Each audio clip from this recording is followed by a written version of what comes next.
நீங்கள் காற்றையும் காண மாட்டீர்கள், மழையையும் காண மாட்டீர்கள். ஆனாலும் உங்கள் ஆடு மாடுகளும் மிருக ஜீவன்களும் குடிக்கும்படிக்கு இந்த பள்ளத்தாக்கு தண்ணீரால் நிரப்பப்படும் என்று கர்த்தர் சொல்லுகிறார். இங்க பாருங்க, காற்றையும் காண மாட்டீர்கள், மழையையும் காண மாட்டீர்கள். ஆனாலும் நீங்களும், இங்க பாருங்க, முதல்ல நீங்கள் எல்லாம் சொல்லுங்க, நீங்களும் உங்கள் ஆடு மாடுகளும் உங்கள் மிருக ஜீவன்களும் குடிக்கும்படிக்கு இந்த பள்ளத்தாக்கை தண்ணீரால் நிரப்பப்படும். இந்த வாக்கு தத்தம் என்பது அத்தனை சீக்கிரம் நம்பக்கூடியதல்ல. கர்த்தர் கொடுக்கிற வாக்கு தத்தம் நம்புற மாதிரிலாம் இருக்காது. பக்கத்துல கையை பிடிச்சி சொல்லுங்க, முகத்தை பார்த்து நம்புற மாதிரிலாம் இருக்காது. ஏன்னா எல்லாம் ஏட்டிக்கு போட்டியா தான் தெரியும். ஆண்டவருக்கும் மனுஷனுக்கும் என்ன வித்தியாசம், ஆண்டவருக்கும் உலகத்துக்கு என்ன வித்தியாசம் அப்படின்னா, கர்த்தர் கொடுக்கிற வாக்கு தத்தம் மொட்டை தலைக்கும் முழங்காலுக்கு முடிச்சு போட முடியுமானா முடியாது. அப்படிதான் இருக்கும். அதுதான் சூழ்நிலை. என்ன நடக்குதுன்னா, 2-3 நாட்டு ராஜாவும் இன்னொரு தேசத்தின் ராஜாவும் யுத்தத்துக்கு போறாங்க. வனாந்தரத்துக்கு போகும்பொழுது யுத்தத்துக்கு இப்ப கார்ல போற மாதிரிலாம் இல்லை, இப்ப பெரிய அந்த ஹெலிகாப்டர்ல போறாங்க. இப்ப யுத்தம் ஆரம்பிச்சிச்சு. ஈரான், அமெரிக்கா, இஸ்ரேல் யுத்தம் பலமா ஆரம்பிச்சிச்சுல பிளைட்ல. அப்ப எல்லாம் குதிரையில யுத்தம் பண்ணுவாங்க.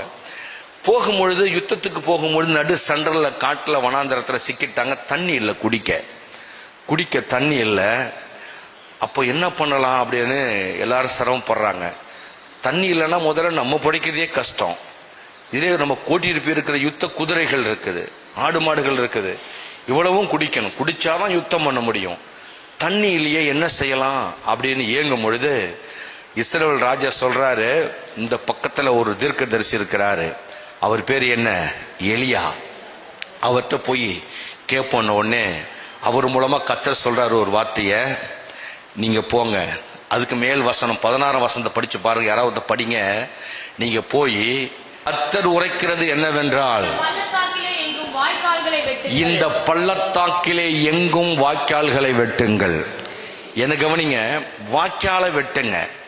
ஏன் அப்படின்னா, வனாந்தரமான இடத்துல, சம்பந்தமே இல்லாத இடத்துல ஒரு வாய்க்காலை வெட்டுங்கள் அப்படி என்று கர்த்தர் சொல்லுகிறார் எலிசா மூலமாக.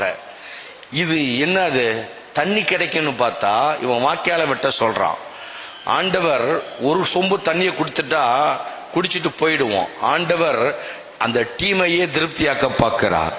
அந்த காலத்து பம்பெல்லாம் பார்த்துட்டீங்கன்னா, இப்பெல்லாம் பம்பு எல்லாம் இருக்கான்னு தெரியல. அந்த காலத்து பம்பை பார்த்தீங்கன்னா அப்படியே சில லைன்ல வீட்டுலாம் பம்பு அடிச்சிருப்பாங்க, சில ரோட்லாம் பம்பு அடிச்சிருப்பாங்க. ஜனங்க நடந்து போவாங்க. நடந்து போக தண்ணி குடிக்கலாம், அப்படி அடிச்சு பார்த்து சில பம்பு புசுக்குன்னு போவோம், சில பம்புல தண்ணி வரும். அங்க ஒரு சொம்பு தண்ணி வச்சிருப்பாங்க. எதுக்குன்னா அதை ஊத்தி அடிச்சு குடிச்சிட்டு திரும்ப ஒரு சொம்பு தண்ணி அடிச்சு வச்சுட்டு போயிடணும் நடப்பாதையில. அப்ப சுமை தாங்கிலாம் ரோட்டு ஓரமெல்லாம் வச்சிருப்பாங்க மக்கள் பயணத்துக்காக வேண்டி. இப்ப சுமை தாங்கிலாம் இல்லை, அந்த பம்பும் இல்லை. அப்ப அறிவார்ந்தவர்கள் என்ன செய்வாங்கன்னா, அந்த தண்ணியை அதுல ஊத்தி அடிச்சு இவங்க எல்லாரும் குடிச்சிட்டு அப்புறம் ஒரு சொம்பு தண்ணி எடுத்து வச்சுட்டு போயிடுவாங்க. இனி வருகிற வழி போக்கனுக்கு அது பிரயோஜனமா இருக்கும்.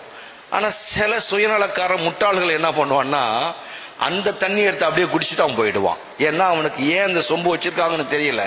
தண்ணீர்ல எங்கேயாவது வாஷர் லீக் ஆகிருக்கும், இந்த பம்புல ஒரு ப்ராப்ளம் இருக்குன்னு தான் அதை வச்சிருப்பாங்க. இப்ப தண்ணி கிடைச்சா போதும் குடிச்சிட்டு ஓடிடலாம் இங்கிற ஆட்கள் ரொம்ப ஃபியூச்சர், அவங்களுக்கு எதிர்காலம் இருக்காது. அவங்க தரிசனம் இல்லாதவர்கள், கிடைச்சது போதும் அம்டுகிச்சு கொம்பிடிக்காங்கிறாங்கல்ல, இந்த மாதிரி ஆட்களுக்கு என்ன நடக்காதுன்னா, தரிசனம் இல்லாதவர்கள் தான் கிடைச்சதை புடிங்கி சாப்பிட்டு ஓடிக்கிட்டு இருப்பாங்க. ஆனா தரிசனம் உள்ளவர்களுக்கு கர்த்தர் கொடுக்கிற வாக்கு தத்தங்களை மட்டுமே பிடித்து நிற்பார்கள். கர்த்தர் என்ன சொல்றார் தெரியுமா, சம்பந்தமே இல்ல வாய்க்காலை வெட்டுங்கிறார். அப்படின்னா என்ன அர்த்தம், நீ ரெடியாக, தண்ணி மழை பெய்யுது, தண்ணி எங்க நிற்கும், பள்ளத்தாக்கு வேணும்ல, வாய்க்காலை வெட்டுங்கிறார். வாய்க்காலை வெட்டுன்னு சொன்ன உடனே இவர்கள் வாய்க்கால்களை வெட்ட ஆரம்பித்தார்கள். இப்ப பரிசுத்த ஆவியானவர் சொல்லுகிற காரியம் என்ன, உனக்கு தண்ணி வேணும் அவ்வளவுதானே, மிருக ஜீவன்கள் காப்பாற்றப்பட வேண்டும் அவ்வளவுதானே, நீ வாய்க்காலை வெட்ட ஆரம்பி. அப்படி என்றால் பிரிப்பரேஷன், ஆயத்தப்படு. இனி நடக்க போகிற அற்புதத்திற்கு நீ முந்தி ஆயத்தப்பட வேண்டும். எல்லாம் ஆயத்தம் என்று சொல்லுங்க பார்க்கலாம். ஆயத்தம் இல்லாமல் எந்த வேலை செஞ்சாலும் அதுல ஒரு நிறைவு இருக்காது, அதுல ஒரு பரிபூரணம் இருக்காது. வாய்க்கால வெட்டு என்று சொல்லுகிறார். உடனே வாய்க்கால வெட்டிட்டாங்க. ஆனா என்ன சொல்றார் தெரியுமா? நீ வெட்டு, இந்த பள்ளத்தாக்கு எல்லாம் தண்ணீரால் நிரப்பப்படும். திரும்ப சொல்லுங்க, நீ வாய்க்கால வெட்டு, இந்த பள்ளத்தாக்குகள் எல்லாம் தண்ணீரால் நிரப்பப்படும். அப்படின்னா சொல்லுவது கர்த்தர், ஆனா கேட்கிறவனுக்கு சம்பந்தமே இல்லை. இது எப்படி ஆகும், இது சம்பந்தமே இல்லாம இருக்கேன்னு சொல்லி அவங்க யோசிக்கிறாங்க. ஆனாலும் வாய்க்காலை வெட்ட ஆரம்பித்தார்கள். ஏன்னா நிக்கிற இடம் வனாந்தரம், தண்ணீர் தேவை, எல்லாரும் அடிஞ்சிடுவோம். உடனே வாய்க்காலை வெட்ட ஆரம்பிச்சாங்க. அதன் பிறகு பள்ளத்தாக்கு நிரம்ப ஆரம்பித்தது. ஆனா ஆண்டவர் முன்கூட்டியே சொன்ன வார்த்தை என்ன தெரியுமா? காற்றையும் பார்க்க மாட்டாய், மழையையும் பார்க்க மாட்டாய். அப்படின்னா என்ன அர்த்தம்? உனக்கு இந்த வாக்குத்தத்தம் நிறைவேறக்குவதற்கு எந்த அறிகுறியும் இருக்காது, எந்த வாய்ப்பும் இருக்காது, எந்த சிக்னலும் இருக்காது, எந்த அடையாளமும் இருக்காது. ஆனா நிரம்பும். விசுவாசிக்கிறியா அப்படின்னு கேட்கிறாரு. எல்லாரும் முழிக்கிறான். நீ தண்ணி வேணும்னா நான் சொல்றதை செய் அப்படி என்று சொன்ன உடனே கீழ்ப்படிந்து வாய்க்காலை வெட்ட ஆரம்பித்தார்கள். இது ஒரு ஆயத்தமாக்கப்பட்ட வேலை. அதன் பிறகு ஆண்டவர் மழையை பெய்ய பண்ணினார். பள்ளத்தாக்கு நிரம்பியது. நீங்கள் போய் 2 ராஜாக்கள் 3ஆம் அதிகாரத்தை ஒரு ஹோம்ஒர்க்கா படிச்சு பாருங்க, அங்கே இருக்கிறது.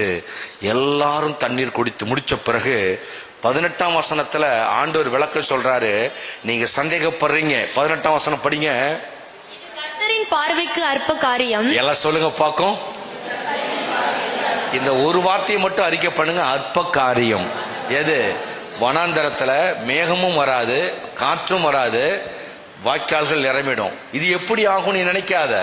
நீ எதெல்லாம் பெருசு நினைக்கிறியோ இதெல்லாம் கர்த்தருக்கு ஒரு அற்ப காரியம். ஆமேன்னு சொல்லுங்க பார்க்கலாம். இதெல்லாம் கர்த்தருக்கு ஒரு அற்ப காரியம். ஆண்டவரால ஒரு பெரிய விஷயத்தை லேசா செய்ய முடியும். அற்ப காரியம். உனக்கு தண்ணீர் மட்டுமல்ல, அடுத்த வசனம், மோவாபியரையும் உங்கள் கையிலே ஒப்புக்கொடுப்பார். நீ யாரோடு யுத்தம் பண்ண போறியோ அவனையும் உன் கையில் கொடுப்பேன். தண்ணீரும் கிடைக்கும், எதிரியையும் நான் மடங்கடிப்பேன். அப்போ எதிரியும் மடங்கடிக்கப்படணும், தண்ணியும் கிடைக்கணும். அதுக்கு ஒரே வழி, நீ ஆயத்தமாக. எத்தனை பேருக்கு எதிரி இருக்கிறாங்கன்னு சொல்றீங்க? பொறாமக்காரவங்க இருக்கிறாங்களா? எதிர்ப்பானவங்க இருக்கிறாங்களா? உங்களை சிக்கி விட மாட்டி விட பிளான் பண்றாங்களா? உங்களுக்கு விரோதமா பெரிய திட்டம் இருக்கலாம். அதுக்கான யுத்தியை நீ கையெடுக்க வேண்டாம். கர்த்தர் சொல்ற ஒரே ஒரு வார்த்தை, நீ ஆயத்தப்படு. வாய்க்கால மட்டும்தான் நீ வெட்டணும். தண்ணியும் நான் கொடுப்பேன், எதிரியையும் நான் மடங்கடிப்பேன்.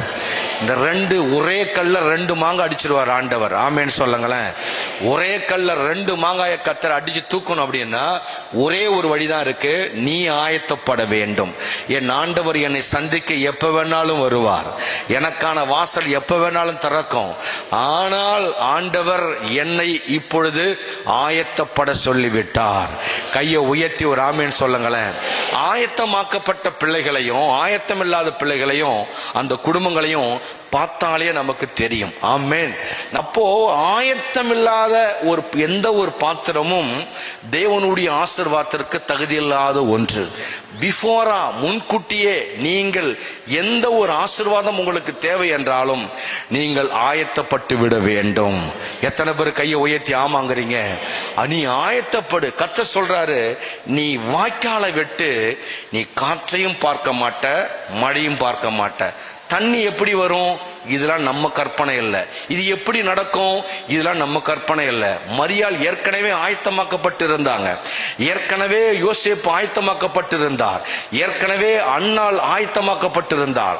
ஏற்கனவே சிமியோன் ஆயத்தமாக்கப்பட்டிருந்தான். இவ்வளவு ஆயத்தத்தையும் வைத்துதான் கர்த்தர் இந்த பூமியில இயேசுவை குழந்தையாக அவதரிக்க உதவி செய்தார். ஆயத்தப்படாத, இது எப்போ நடக்குமோ, இது எப்போ முடியுமோ நினைக்காதீங்க. சொல்லுங்க பார்க்கலாம். மீண்டும் கர்த்தர் என்னுடைய பள்ளத்தாக்கை நிரம்ப பண்ணுவார். எத்தனை பேர் ஆமான்னு சொல்றீங்க? ஆனா நான் ரெடி ஆயிட்டேன். அதுக்கு கை அசைச்சு ஒரு அலேலியா சொல்லுங்க பார்க்கலாம். திடீர்னு மாப்பிள்ளை வராதுன்னு கற்பனை பண்ணாத, திடீர்னு வானம் திறக்காதுன்னு கற்பனை பண்ணாத, இதெல்லாம் எனக்கு சாத்தியக்கூறு இல்லை என்று சொல்லி கற்பனை பண்ண உங்களுக்கு எனக்கு ரைட்ஸ் இல்லை. நீங்களும் நானும் கர்த்தருடையவர்கள். அல்லேலூயா. இதுதான் முதல் பாயிண்ட். முதல்ல நீ ஆயத்தப்படு. இரண்டாவது, கர்த்தர் கொடுக்கிற வாக்கு தத்தத்தை விசுவாசத்தோடு கையில் எடு. ஆண்டவர் பள்ளத்தாக்கை நிரம்புவார், நீயும் தண்ணீர் கொடுப்பாய், உன்னோடு இருக்கிற அத்தனை பேரும் தண்ணீர் கொடு திருப்தி ஆவார்கள். எதிரியையும் கர்த்தர் மடங்கடிக்க ஆரம்பிப்பார். கையை உயர்த்தி ஒரு அல்லேலூயா. மேல ஒரு வசனம் இருக்கு. என்ன வசனம் அப்படின்னா, அந்த யோசேப்பாத் இந்த யூதாவின் ராஜாவை பார்க்காவிட்டால் நான் உன் பக்கம் திரும்பி இருக்க மாட்டேன். அதற்கு எலிசா, நான் யூதாவின் ராஜாவாகிய யோசபாத்தின் முகத்தை பாராதிருந்தால், யோசேப்பாத்தினுடைய முகத்தை, யூதா ராஜா யோசேப்பாத்தினுடைய முகத்தை மட்டும் பார்க்காதிருந்தால் நான் உம்மை நோக்கவும் மாட்டேன், உன்னை பார்க்கவும் மாட்டேன், உம்மை பார்க்கவும் மாட்டேன் என்று நோக்கவும் மாட்டேன் என்று கர்த்தர் மேல சத்தியம் பண்றான். இந்த அற்புதம் நடந்ததுக்கு என்ன காரணம் அப்படின்னா, வெறும் வாய்க்கால விட்டு மட்டும் இல்ல, இஸ்ரவேல் ராஜா தான் மெயின் கேப்டனே. அவன்தான் மெயின் ஆளே. அவன்தான் போறான். தண்ணி இல்ல, வனாந்திரத்துல மாட்டிட்டோம், எங்கேயாவது சிக்கிட்டா என்ன பண்றதுன்னு கேட்கிறான். ஆனா கேட்கிற முகத்தை பார்க்கல. ஆண்டவர் கூட வந்த யூதாவின் ராஜா முகத்தை பார்த்தார். ஒரு அற்புதம் நடக்கிறதுக்கு சில முகங்களை கர்த்தர் பார்ப்பார். ரெண்டு ராஜாவும் வரான். ஆண்டவர்கிட்ட பட்சபாதம் இல்லை, பளிச்சுன்னு பேசிட்டாரு. இதை நான் உன் முகத்துக்காக செய்யலை, உன் கூட வந்தான் பத்தியா யூதாவின் ராஜா, அவனுக்காக தான் இந்த அற்புதத்தை நான் செஞ்சேன். இல்லைன்னா நீங்கள் அத்தனை பேரும் எதிரி ராஜா கிட்ட மாட்டி வனாந்தரத்தில் தண்ணி இல்லாமல் உங்கள் டீமே அழிஞ்சிருக்கும். உங்கள் டீமே அழியாமல் போனதுக்கு காரணம் இஸ்ரவேல் ராஜா ஒன்னால இல்லை, கூட ஒருத்த வந்தான் பத்தியா யூதாவின் ராஜா, அவனால தான் நீங்கள் அத்தனை பேரும் தப்பிச்சிங்கன்னாரு. அப்போது ஒன்று அவன் மட்டும் வரலன்னா உன்னை நோக்கவும் மாட்டேன், உன்னை பார்க்கவும் மாட்டேன். ஆமேன்னு சொல்லுங்களேன். உன்னை நோக்கவும் மாட்டேன், பார்க்கவும் மாட்டேன். அப்போ என்ன பொருள்? பைபிள் ஆண்டவர் சொல்கிறாரு, ஒரு பட்டணத்தில் ஒரு நீதிமான் இருந்தால் கூட அந்த பட்டணத்தை கர்த்தர் காப்பாற்றுவாராம். அப்போ ஒரு பெரிய டீமில் நிறைய ராஜாக்கள் இருக்கிறாங்க. யார் முகத்துக்காக கர்த்தர் அதை செஞ்சார் தெரியுமா? யூதாவின் ராஜாவின் முகத்துக்காக கர்த்தர் செய்தார். ஒரு வீட்டில் 4 பேர் இருக்கிறாங்க. அந்த 4 பேரும் ஜெபம் பண்ணுறாங்க.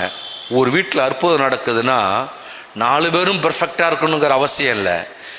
ஒருவன் ஒரு பட்டணத்தில் ஒரு வீட்டில் உத்தமமாக நின்றுட்டா அந்த முகத்திற்காக கர்த்தர் பள்ளத்தாக்கை நிரப்புவார். அப்போ முகம் பார்க்கிற கர்த்தர் அவர். சொல்லுங்க பார்க்கும், ஆண்டவரே என் முகத்தை பாருங்க ஆண்டவரே. அப்படி நம்ம ஜெபம் பண்ண முடியுமா? நம்ம முகத்தை பார்த்து கர்த்தர் வானத்தை திறப்பாரா? என் பிள்ளை தான் இப்படி ஆயிட்டான், என் முகத்தை பாருங்க ஆண்டவரே, என் முகத்தை பாருங்க ஆண்டவர். நீங்கள் சொல்ல வேண்டாம், நீங்கள் சொல்லி தான் அவர் செய்யணுங்கிற அவசியம் இல்லை. இந்த யூதாவின் ராஜா மேலே இப்படி ஒரு நல்ல மனசு கர்த்தருக்கு இருக்குன்னு யாருக்கு தெரியாது? யூதாவின் ராஜாவுக்கே தெரியாது. ஆனால் ஆண்டவர் எல்லாருடைய முகத்தையும் அவர் ஸ்கேன் பண்ணி வச்சிருக்கிறாரு. இவனுக்கு இந்த ஆசீர்வாதம் தகுதி இல்லை, இவனை பார்த்தாலே எனக்கு எரிச்சலாக வருது, இவனை பார்த்தாலே எனக்கு கோபம் வருது, இவன் முகத்தை பார்த்தாலே இவன் ஏன் என் மூஞ்சில முழிச்சாங்கிற மாதிரி இருக்கு அப்படிங்கிற மாதிரி இஸ்ரவேல் ராஜா மேலே ஆண்டவருக்கு அவ்வளவு ஒரு கோபம் இருக்கு. ஆனால் சைலண்டாக வருகிற யூதாவின் ராஜாவை பார்த்தாரு. ஆஹா, இவன் கூட இவனு வந்துட்டானே, இவனை நினைச்சு கைவிட்டுட்டா இவனும் மாண்டுடுவானே, இவனும் அழிஞ்சிடுவானே, இவனை விட்டு கொடுத்து விடக்கூடாது என்பதற்காக கர்த்தர் மனம் இறங்க ஆரம்பித்தார். காலையிலே ஆவியானவர் சபைக்கு பேசுவதை கவனிங்கள்.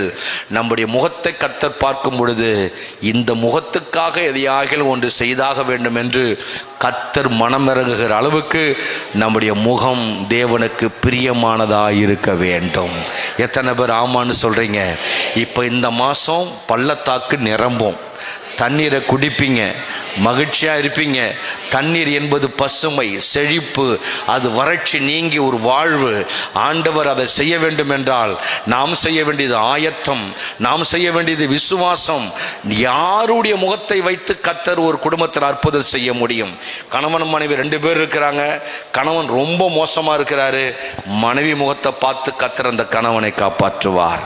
அப்பா அம்மா ரொம்ப மோசமா இருக்கிறாங்க. பிள்ளைகளுடைய முகத்தை பார்த்து கர்த்தர் அந்த குடும்பத்தில் இரக்கம் வைப்பார். திருச்சபையே, உங்கள் குடும்பத்தில் யார் முகத்தை பார்த்து கர்த்தர் அற்புதம் செய்வார்? யார் முகத்தையும் பார்க்க வாய்ப்பில்லை அப்படின்னா தேவனுடைய பள்ளத்தாக்கு, தேவனுடைய நிறைவான மழை நம் குடும்பத்தில் வர வாய்ப்பில்லை. ஒரு நிமிடம் கண்களை மூடி இந்த வாக்கு தத்தத்துக்கு நம்ம அர்ப்பணிக்க போகிறோம். ஆனா தேவன் நம்முடைய முகத்தை பார்க்க வேண்டும். கர்த்தர்ட்ட நம்மகிட்ட பாவங்கள் இருக்கும், குறைகள் இருக்கும். அப்பா, என்னை மன்னியும் என்று நீங்கள் கேட்கலாம். என் மேல் மனமிறங்கும் என்று நீங்கள் கேட்கலாம். தேவன் மன்னிக்கிறவர். என் முகத்தை பாருங்க ஆண்டவரே, என் முகத்தை பாருங்க ஆண்டவரே. வாய்களை திறந்து கர்த்தருக்கு ஸ்தோத்திரம் சொல்லுவோமா? வாய்களை திறந்து கர்த்தருக்கு ஸ்தோத்திரம், ஸ்தோத்திரம். தேவனே, என் முகத்தை நீ பார்க்கும் பொழுது அற்புதம் செய்ய வேண்டும். இன்னைக்கு நான் விசுவாசிக்கிறேன், இன்னைக்கு நான் விசுவாசிக்கிறேன் ஆண்டவரே. ஆண்டவர் எனக்கு அற்புதம் செய்வார், ஆண்டவர் எனக்கு அற்புதம் செய்வார். என் பள்ளத்தாக்கு நிரம்பும். இயேசு கிறிஸ்துவின் நாமத்தில் இந்த மாதம் என் பள்ளத்தாக்கு நிரம்பும். இந்த மாதம் என் பள்ளத்தாக்கு நிரம்பும். அதை நான் விசுவாசிக்கிறேன். விசுவாசிக்கிறேன் என்றால் நீ செயல்பட ஆரம்பிக்க வேண்டும். வாய்க்கால்களை வெட்டுங்கள் என்றால் வெட்ட வேண்டும். அதுல நீ காம்ப்ரமைஸ் ஆக கூட தயாராக. வாய்க்காலை வெட்டுனா வெட்டணும், அதான் விசுவாசம். நான் சூப்பரா உட்கார்ந்து இருப்பேன், வாயில மட்டும் தான் விசுவாசிப்பேன் அப்படி என்பது அல்ல. நாம் செயல்களில் நம்முடைய நடைமுறையை மாற்ற வேண்டும். நம்முடைய பேச்சும் நடையும் செயலும் விசுவாசத்தை நோக்கி இருக்க வேண்டும், விசுவாசத்தை நோக்கி இருக்க வேண்டும். இப்பொழுது மார்ச் மாதம் நீங்கள் வறண்ட நிலையில் எக்குபுக்கான நிலையில் எதிரி கையில் சிக்கியிருந்தால் பயப்பட வேண்டாம். நீங்கள் கர்த்தருடைய சமூகத்தில் அமர்ந்திருக்கிறீர்கள். கர்த்தர் சொல்லுகிறார், நீ வெற்றி பெறுவதற்கான எந்த அறிகுறியும் இல்லை, எந்த வாய்ப்பும் இல்லை. நீ காற்றையும் காண மாட்டாய், மழையையும் காண மாட்டாய். ஆனால் உன் பள்ளத்தாக்கு நிரம்பும். திருச்சபையே, உன் ஆயுதத்தை கையில் எடு, வாய்க்காலை வெட்ட ஆரம்பி. தேவன் தம்முடைய வானத்தை திறப்பார், மழை பொழிய ஆரம்பிக்கும், பள்ளத்தாக்கு நிரம்பும். எதிரி மடங்கடிக்கப்பட்டு ஆச்சரியப்படுவான். தேவனுடைய பலத்த கரம் முன்னோடு இருக்கிறதை நீ உணர்வாய், எதிரி உணர்வான். நீ ஒருவனே ஜெயிக்க இந்த உலகத்தில் பிறந்தவன். கையை உயர்த்தி கரங்களை தட்டி கர்த்தருக்கு ஸ்தோத்திரம், ஸ்தோத்திரம், ஸ்தோத்திரம், ஸ்தோத்திரம், ஸ்தோத்திரம், ஸ்தோத்திரம். இதை கர்த்தர் யாருக்காக செஞ்சா தெரியுமா? இஸ்ரவேல் ராஜா, நீ என்கிட்ட வந்ததுனால நான் உனக்கு செய்யல. யூதாவின் ராஜா மட்டும் உன்னோட வரலன்னா, அவன் முகத்தை நான் பார்க்கலன்னா நான் உன்னை நோக்கவும் மாட்டேன், உன்னை பார்க்கவும் மாட்டேன். நீ அவ்வளோ மோசமானவன். கர்த்தர்கிட்ட போகல, என் முகத்தை பார்த்து கர்த்தர் எனக்கு ஒரு அற்புதம் செய்வார். நம்முடைய முகத்தில் சூனியம் இருக்கக்கூடாது, நம்முடைய முகத்தில் அந்த மாறுபாடு இருக்கக்கூடாது, நம்முடைய முகத்தில் சுயநலம் இருக்கக்கூடாது, தந்திரம் இருக்கக்கூடாது. நம்முடைய முகத்தை கர்த்தர் பார்க்கும் பொழுது யதார்த்தவாதி வருகிறான், கபடற்றவன் வருகிறான், தவறே செய்தா கூட துடிதுடிக்கிறவன் வருகிறான், யாருக்கும் தீங்கிழைக்காதவன் வருகிறான். இவனுக்காக ஒரு காரியம் செய்ய வேண்டும் என்று உன் முகத்தை பார்க்கும்போது கர்த்தர் ஒரு அற்புதம் செய்ய வேண்டும். உன் முகத்தை கர்த்தர் பார்க்கும் பொழுது கபடனாக, திருடனாக, ஒரு காரியத்தை கொளுத்தி விடுகிறவனாக, தூற்றி திரிகிறவனாக, அங்க ஒன்றும் இங்க ஒன்றும் பேசுகிறவனாக, இப்படி மாறி மாறி மாறுபாடான மனநிலை உள்ளவனை கர்த்தர் திரும்பி பார்ப்பதில்லை, அவனுக்கு ஒரு அற்புதமும் செய்வதில்லை. உங்களுக்கு கர்த்தர் பேசுகிறார், நீங்கள் எந்த நபரோடு கூடி போகிறீர்கள்? நீங்கள் கூடி போகிற நபர் நல்ல நபரா? அந்த நபருடைய முகத்தை வைத்து கர்த்தர் உங்களை ஆசீர்வதிப்பாரா? இல்லை நம்மளை விட கேடு கெட்டவனோட நம்ம டிராவல் பண்ண நம்ம நிலைமை என்ன ஆகும்? நம்மளும் கெட்டு அவனும் கெட்டு, அவன் மேலே வர தேவ கோபம் நம்மளையும் அடிச்சிடும். நம்மளை விட கேடு கட்டவன் பின்னாடி நம்ம போகக்கூடாது. நம்மளை விட ஏதாவது ஒரு பகுதியாகிலும் கொஞ்சம் நல்லவன் பின்னாடி பயணிக்கும் பொழுது, நல்ல குடும்பத்தோடு பயணிக்கும் பொழுது, அந்த குடும்பத்துக்கு மேலே வருகிற கிருபை நமக்கும் வர ஆரம்பிக்கும். இதுதான் ஆவியானவர் முதல் செக்ஷனில் பேசுகிறார். இந்த வார்த்தைக்கு ஒப்பு கொடுப்போம். தகப்பனே, எங்களோடு பேசின நல்ல வார்த்தைக்காய் நன்றி. இயேசுவின் நாமத்தில் பிதாவே, ஆமென், ஆமென்.